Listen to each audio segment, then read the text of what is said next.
بسم الله الرحمن الرحيم والحمد لله رب العالمين والصلاة والسلام على سید المرسلین وعلى آلہ وصحبہ اجمعین، اما بعد۔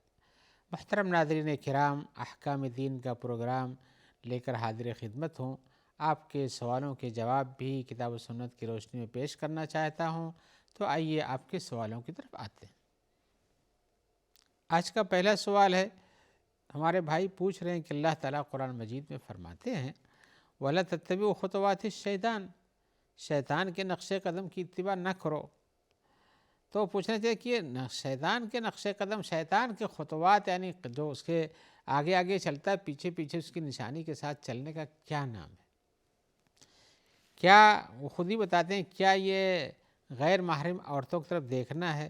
چاہے اب وہ اور تفصیل بتاتے ہیں، چاہے ڈائریکٹ دیکھنا ہو روڈ پر، یا ہے کہ ہم ٹیلی ویژن وغیرہ سے دیکھتے ہوں اور یا ٹیلی فون سے ان سے بات کرتے ہوں اور اسی طرح سے بازار میں بات کرتے ہوں، کیا یہ سب خطوات الشیطان میں آتا ہے؟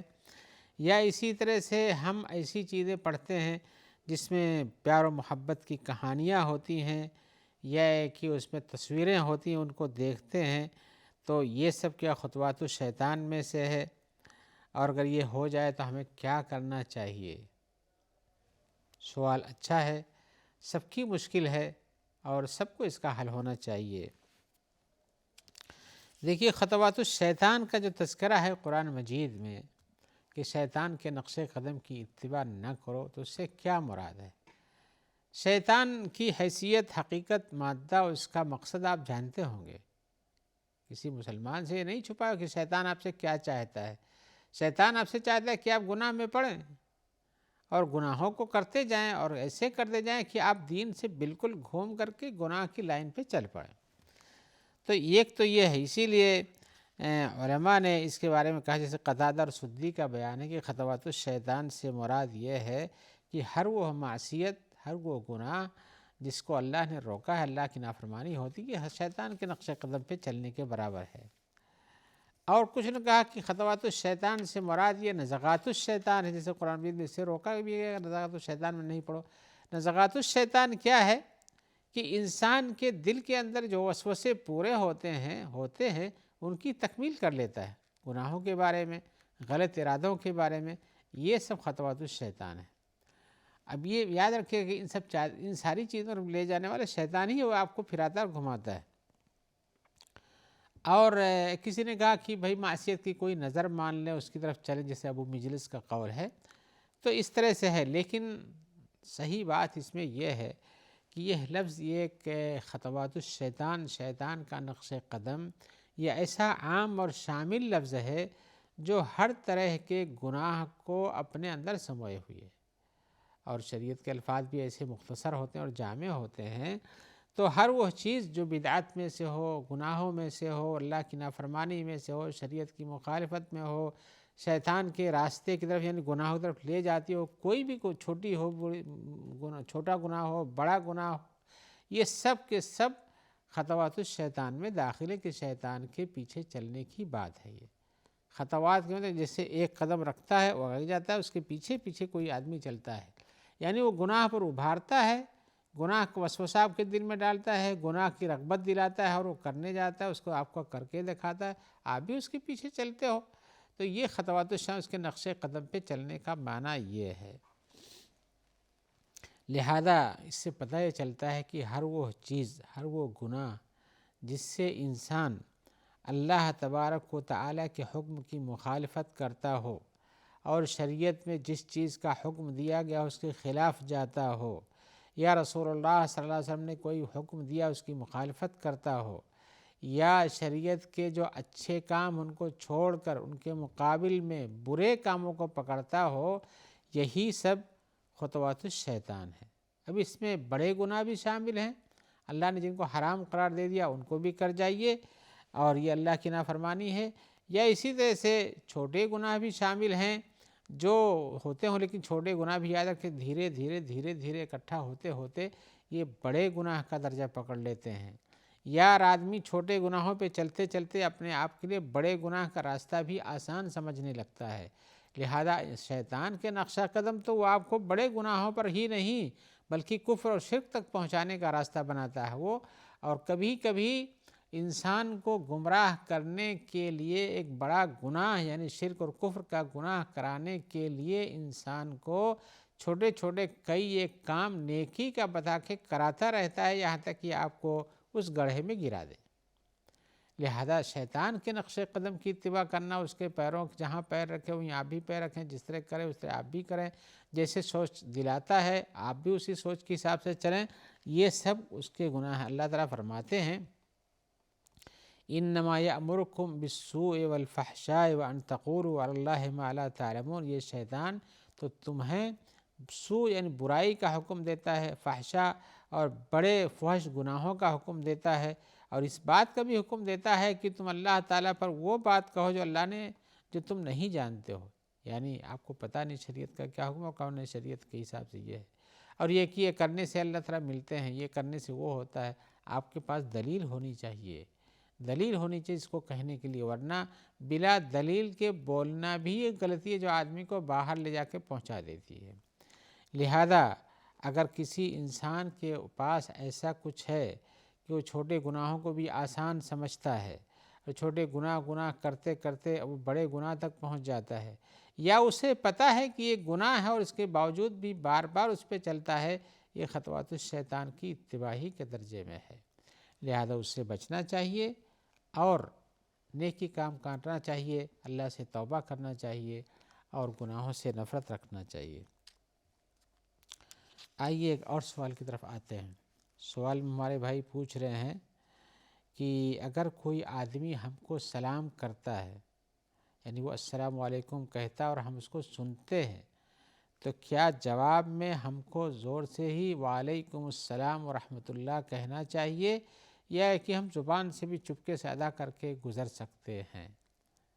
یعنی سوال کا خلاصہ یہ ہے کہ سلام کا جواب ایسا دینا چاہیے جس سے کرنے والا سن سکے، یا کہ چپ چاپ اپنے من ہی کی بات کرنا چاہیے کہ چلو ہم نے اپنے دل میں جواب دے لیا ہو کافی ہو گیا ہے. یعنی زبان نہیں ہلائے یا زبان ہلائے، یا کوئی چھینکتا ہے الحمدللہ کہتا ہے تو آپ اس کے جواب میں رحمک اللہ کہیں، آپ سنتے ہیں جب کہیں، دھیرے سے کہیں یا زور سے کہیں، کیا ہونا چاہیے؟ مسئلہ سارا ان کے پاس سوال کا یہ ہے کہ جواب میں آواز آنی چاہیے کہ بلا آواز کے جواب دیا جا سکتا ہے. تو ہم کہیں گے کہ دیکھیے سلام کا جو طریقہ یا جو اس کے آداب یا اس کے جو طریقے بتایا گئے، اس سے پتہ چلتا ہے کہ آپ جب سلام کریں تو سامنے والے کو سننا چاہیے، اور سننے کے بعد اس کو جواب بھی دینا چاہیے. اب جواب دینے میں آپ کا سلام سننے کے بعد آپ جواب دیں تو آپ کا جواب بھی سننا چاہیے، اس کا جواب بھی سننے میں آنا چاہیے. اس لیے کہ اگر اسی صورت میں جواب میں جب تک ہونٹ نہیں ہلیں گے، زبان نہیں ہلے گی، تو کیسے سننے میں آئے گا؟ لہذا حدیث میں جو آیا ہوا ہے، اللہ کے رسول نے فرمایا واللہ لا تدخل الجنت حتی تؤمنوا ولا تؤمنوا حتی تحابوا اولا ادلکم علی شیء اذا فعلتموه تحاببتم افشوا السلام بینکم.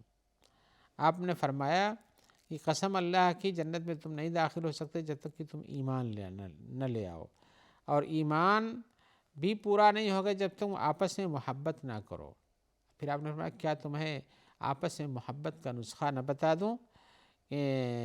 اگر تم ایسا کرو گے تو آپس میں محبت بڑھ جائے گی. تو آپ نے فرمایا افشوا السلام بینکم، اپنے درمیان سلام کو پھیلاؤ.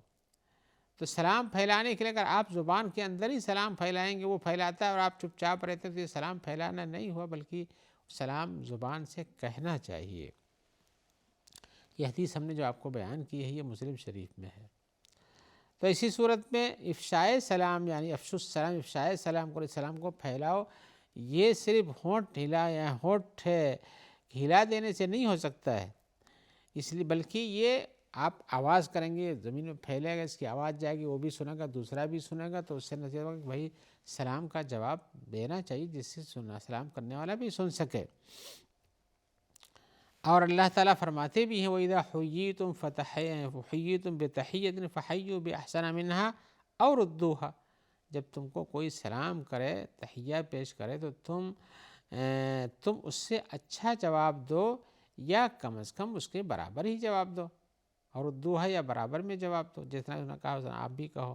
تو گیا کہ السلام علیکم کے جواب میں السلام علیکم کہنا درست، بلکہ اللہ کا فرمان ہے کہ السلام علیکم ورحمۃ اللہ کہنا درست ہے، کہ احسن منہا تو یہی ہے، اس سے اچھا کہنا. لہذا یہ کہنا تو کیسے پتہ چلا کہ آپ نے اچھا کہا یا نہیں کہا؟ اسی وقت تو پتہ چلے گا جب آپ کی زبان سے یہ الفاظ نکلیں گے. تو جب ہونٹ ہلا دینے سے یہ بات نہیں ہو سکتی، بلکہ زبان سے بولنا چاہیے. تو آپ کو سلام کا جواب زور سے دینا پڑے گا، جس سے مقابل کا سلام کرنے والا انسان سن سکے. اور اگر دور ہے وہ سلام کرتا اور آپ نہیں پہنچا پاتے اور آپ سنتے ہیں یا اس کے اشارے کو سمجھتے ہیں، تو آپ کو اسی کے بالمثل جواب دینا چاہیے. بات رہ گئی یہاں جو چھینک کے بعد الحمدللہ کہنے کی تھی، اس کا بھی حکم اسی سلام کی طرح سے ہے. الحمدللہ کہے تو آپ اس کو الحمد للہ جواب میں کہیں. یعنی ایک ہی ہونٹ ہلا دینے سے یا دل میں کہہ لینے سے بات پوری نہیں ہوتی ہے.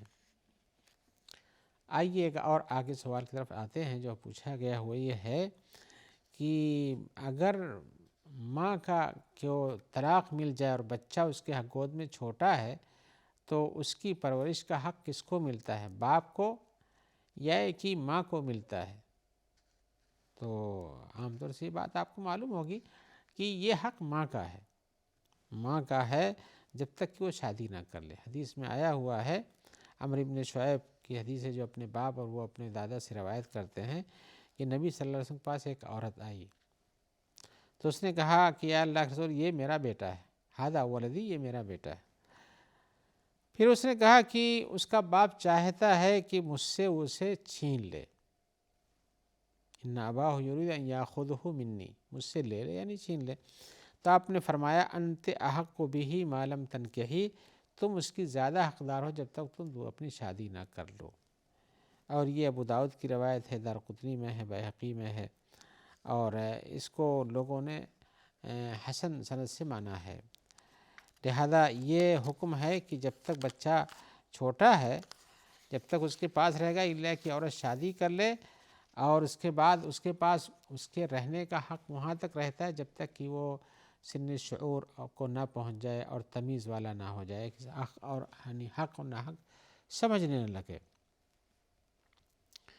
اور ایسے ہی ایک واقعہ رسول اللہ صلی اللہ علیہ وسلم کے پاس آیا جس میں ماں اور باپ دونوں ایک بچے کے بارے میں اختلاف میں تھے کہ یہ ہمارے پاس رہے گا کہ تمہارے پاس رہے گا. تو اس جھگڑے کے حل کے لیے رسول اللہ صلی اللہ علیہ وسلم کے پاس آئے اور آپ سے پوچھا کہ بھئی ہمارا حق ہے، اس نے کہا ہمارا حق ہے. تو آپ نے بیٹے کو، وہ سمجھدار تھا، کچھ ادھر ادھر کی تمیز کر سکتا تھا، تو آپ نے بیٹے کو اختیار دیا بیچ میں بٹھا کر کہ جاؤ تم جس کو پسند کرتے اس کے پاس چلے جاؤ. تو اس طرح سے وہ گیا. تو گویا کہ یہ ماں کا حق زیادہ، اسی بچے جب بالخصوص جب بچہ چھوٹا ہو تو ماں ہی کا حق بنتا ہے. اور حدیث میں آیا ہوا ہے، رسول اللہ صلی اللہ علیہ وسلم نے بتایا ہے کہ اگر ماں نہیں ہے تو خالہ اس کا حقدار بنتی ہے. یعنی چھوٹے بچے کی حقدار خالہ بنتی ہے ماں کے درجے پر، یعنی ماں کی جو بہن ہوتی ہے. اور اس طرح سے باپ کو یہ حق نہیں ملا ہوا جب تک بچہ چھوٹا ہوتا ہے. اور یہ بچے کی بات ہے، بچی بھی اسی حکم میں ہے، بچہ بچی دونوں ہیں اسی حکم میں ہیں جب تک کہ وہ باشعور نہ ہو جائیں. تو پھر اس کے بعد ان کو خیال ہے کہ کہاں رہیں، اور خاص طور سے بیٹے کو ماں باپ کے پاس بھیجا جاتا ہے تاکہ وہ سیکھ سکے. اور اس سلسلے میں رسول اللہ صلی اللہ علیہ وسلم کے پاس ایک اور بھی جھگڑا آیا ہوا تھا، جس میں آپ نے ساری تفصیل بتا دی. جھگڑا یہ تھا کہ رسول اللہ صلی اللہ علیہ وسلم جب آپ نے عمرۃ القضا کیا حدیبیہ کے بعد بھی، تو حضرت حمزہ کی ایک بیٹی آپ کے پیچھے لگی پکار رہی تھی. کیا پکار تھی؟ یا عم یا عم، چچا جان چچا جان. تو کیا کیا، چچا جان چچا جان کہتے تو حمزہ کے بھائی اور بھی تھے، ہاں، اور رسول بھی ان کے بھائی ہی لگتے تھے اس طرح سے، اور علی بھی ان کے بھائی لگتے تھے جو کوئی قریب تھے. تو ان کے حضرت حمزہ کی بیٹی تھی تو اس طرح سے کسی کو بھی کہہ سکتی تھی. تو حضرت علی نے اس کا ہاتھ پکڑ لیا اور کہا فاطمہ سے کہ یہ تمہارے چچا کی لڑکی ہے، اس کو لے جاؤ، اپنے ساتھ لے جاؤ. تو اس میں علی اور زید اور جعفر یہ تینوں نے اپنے آپس میں جھگڑا کیا کہ بھئی میں حقدار ہوں. علی نے کہا کہ میں اس کو لے جا رہا ہوں اس لیے کہ میرے چچا کی بیٹی ہے. اور جعفر نے کہا کہ یہ میرے چچا کی لڑکی ہے اور اس کی خالہ میرے پاس ہے، اور حضرت زید نے کہا کہ ابنۃ اخی، یہ میرے بھائی کی لڑکی ہے۔ تو رسول اللہ صلی اللہ علیہ وسلم نے اس کو خالہ کو دیا، یعنی آپ نے اس کو حضرت جعفر کو دیا، اس لیے کہ ان کی چچا کی بیٹی بھی تھی اور اس کی خالہ جو ہے تھی، اس کے ماں کی بہن ان کے پاس تھی، ان کی بیوی تھی۔ تو آپ نے فرمایا الخالۃ بمنزلۃ الام، خالہ ماں کے درجے میں ہوتی ہے۔ اور علی سے کہا انت منی وانا منک، علی تم بھی راضی رہو، تم مجھ سے ہو، میرے ساتھ رہنے والے ہو اور میں تمہارے ساتھ رہنے والا ہوں۔ اور جعفر سے کہا اشبہت خلقی و خلقی، یہ تم ہمارے اخلاق کے مشابہ ہماری طرح سے ہو اور ہمارے شکل و صورت بھی تمہاری جیسی ملتی جلتی ہے، لہذا۔